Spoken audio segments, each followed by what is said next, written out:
నిన్నడిగి ముందుకు సాగదు, సంకల్పం ఒకటే చాలదు, దానికి సమయమే కదరా ఆయుధము.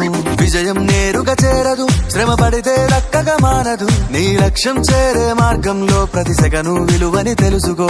ఉన్నోడివా లేనోడివా ఏ కులం నీదని అడగదు, మంచోడివా చెడ్డోడివా ఏ మతము నీది అని అడగదు.